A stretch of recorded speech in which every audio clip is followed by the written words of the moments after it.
तर नमस्कार मंडळी, माझं नाव आहे प्रिया आणि मी आज परत स्वागत करते माझ्या छोट्याशा व्हिडिओमध्ये. तर आज आहे वटपौर्णिमा. सगळ्यात अगोदर सगळ्या ताईंना वटपौर्णिमेच्या खूप खूप शुभेच्छा. गाथा लहान होती आणि त्यांना सुद्धा सुट्टी नव्हती, त्याच्यामुळे मी वटपौर्णिमेची पूजा करण्यासाठी आईकडे आले होते. सकाळची सगळी तयारी झाल्याच्या नंतर छान असं आवरलं आम्ही तिघींनी सुद्धा. आणि त्याच्यानंतर सोसायटीच्या बाहेरच एक वडाचं झाड आहे, तर तिथं आलो होतो पूजा करण्यासाठी. तर या व्हिडिओमध्ये तुम्हाला मी वटपौर्णिमेची पूजा आणि सावित्रीची कथा देखील सांगणार आहे. तर व्हिडिओ शेवटपर्यंत नक्की बघा. आवडल्यावर लाईक सोबतच तुम्हाला आता मी कथा शेअर करते तुमच्या सोबत. तर पूर्वी अश्वपती नावाचा एक राजा होता. त्याची कन्या सावित्री अत्यंत बुद्धिमान, सुंदर आणि गुणी होती. तिचे सत्यवान नावाच्या राजपुत्राशी विवाह केला. विवाहापूर्वी नारद मुनीने सांगितले होते की सत्यवानाचे आयुष्य फार कमी आहे, तरीही सावित्रीने त्यांच्याशीच विवाह करण्याचा निर्णय केला. एके दिवशी सत्यवान जंगलात लाकूड तोडत असताना अचानक बेशुद्ध पडला आणि प्राण घेण्यासाठी यमराज आले. सावित्रीने यमराजांचा पाठलाग केला. तिच्या पतिव्रतेच्या सामर्थ्याने, बुद्धिमत्तेने आणि नम्रतेने प्रसन्न होऊन यमराजांनी तिला अनेक वर दिले. शेवटी सावित्रीने असा एक वर मागितला की सत्यवानापासून संतती प्राप्त व्हावी. हा वर पूर्ण करण्यासाठी यमराजांना सत्यवानाचे प्राण परत द्यावे लागले. अशा प्रकारे सावित्रीने आपल्या अढळनिष्ठेने आणि धैर्याने पतीचे प्राण परत मिळवले. तेव्हापासून वटपौर्णिमा हा सण विवाहित स्त्रिया आपल्या पतीच्या दीर्घायुष्यासाठी साजरी करतात. आजचा दिवस प्रत्येक विवाहित स्त्रियासाठी खूप खास दिवस आहे. आजचा श्रद्धा, प्रेम, विश्वास आणि आपल्या संस्कृतीची सुंदर परंपरा जपणारा हा सण. म्हणून प्रत्येक सण आपल्या संस्कृतीची ओळख जपणारा असतो आणि वटपौर्णिमा त्यापैकीच एक खास आहे बरं का. त्यानंतर आम्ही वडाच्या झाडाजवळ जाऊन विधिवत पूजा वगैरे केली. वडाच्या झाडाला दोरा गुंडाळून फेरे मारले आणि कुटुंबाच्या सुख समृद्धीसाठी, पतीच्या उत्तम आरोग्यासाठी आणि दीर्घायुष्यासाठी मनापासून प्रार्थना केली. या दिवसामागे एक सुंदर कथा आहे. सावित्रीने आपल्या बुद्धिमत्तेने, धैर्याने आणि अढळ पवित्रतेच्या बळावर यमराजाकडून आपल्या पतीचे प्राण परत मिळवले. म्हणूनच आजही विवाहित स्त्रिया सावित्रीला आदर्श मानून वडाच्या झाडाची पूजा करतात. माझ्यासाठी हा सण केवळ एक परंपरा नाही, तर प्रेम, विश्वास, नात्यातील आदर आणि एकमेकांसाठी केलेल्या प्रार्थनात सुंदर प्रतीक आहे. तुम्ही हा सण कसा साजरा केला ते मला कमेंटमध्ये नक्की सांगा. व्हिडिओ आवडला असेल तर लाईक करा, शेअर करा आणि चॅनलला सबस्क्राईब देखील. या दिवसामागची सावित्री आणि सत्यवान यांची कथा आपल्याला शिकवते की प्रेम, निष्ठा, धैर्य आणि विश्वास यांच्या जोरावर किती मोठ्या संकटावर मात करता येते. सावित्रीने आपल्या बुद्धिमत्तेने आणि अढळ पवित्रतेने यमराजाकडून सत्यवानाचे प्राण परत मिळवले. म्हणूनच आजही हा सण मोठ्या श्रद्धेने साजरा केला जातो. त्यासोबतच वडाच्या झाडाची पूजा कशी केली जाते ते सुद्धा तुमच्यासोबत शेअर करते. वटपौर्णिमेच्या दिवशी वडाच्या झाडाची पूजा करण्याचे धार्मिक आणि सांस्कृतिक आध्यात्मिक महत्व आहे. वडाचे झाड दीर्घायुष्य, स्थैर्य, समृद्धी आणि अखंड सौभाग्याचे प्रतीक मानले जाते. या झाडामध्ये ब्रह्मा, विष्णू आणि महेश यांचा वास असल्याची श्रद्धा आहे.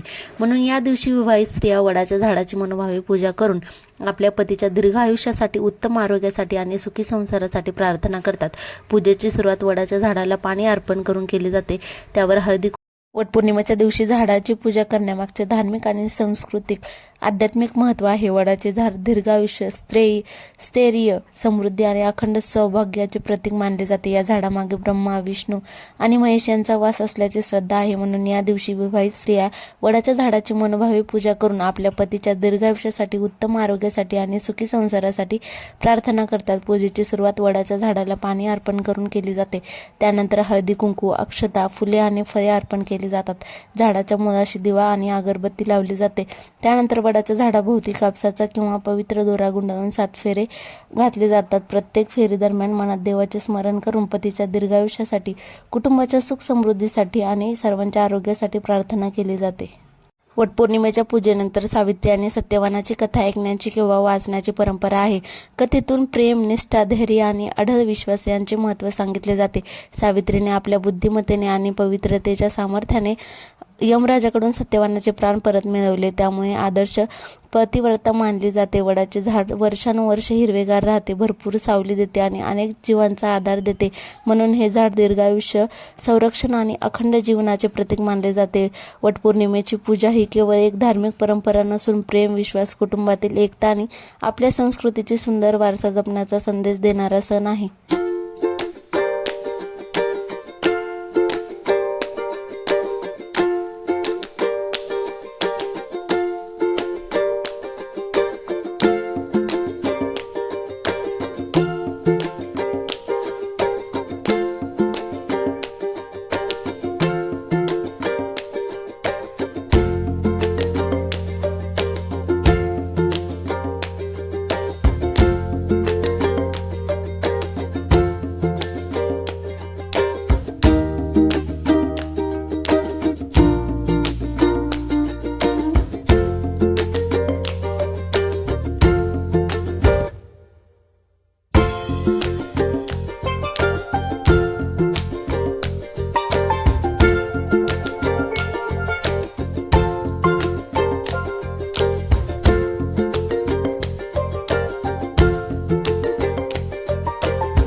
सगळी पूजा संपूर्ण झाल्याच्या नंतर आणि 7 फेरे घातल्याच्या नंतर 5 सवासिनींची वटी सुद्धा भरली जाते. त्यांना हळदी कुंकू वगैरे लावून त्यांच्या वटीमध्ये गव्हाची किंवा तांदळाची वटी भरली जाते. त्याच्यामध्ये एक नारळ सुद्धा ठेवलं जातं. अशा प्रकारे ही वटपौर्णिमेचे हे या दिवशी पुरणाचा स्वयंपाक सुद्धा केला जातो आणि त्या दिवशी त्याचाच नैवेद्य सुद्धा दाखवला जातो.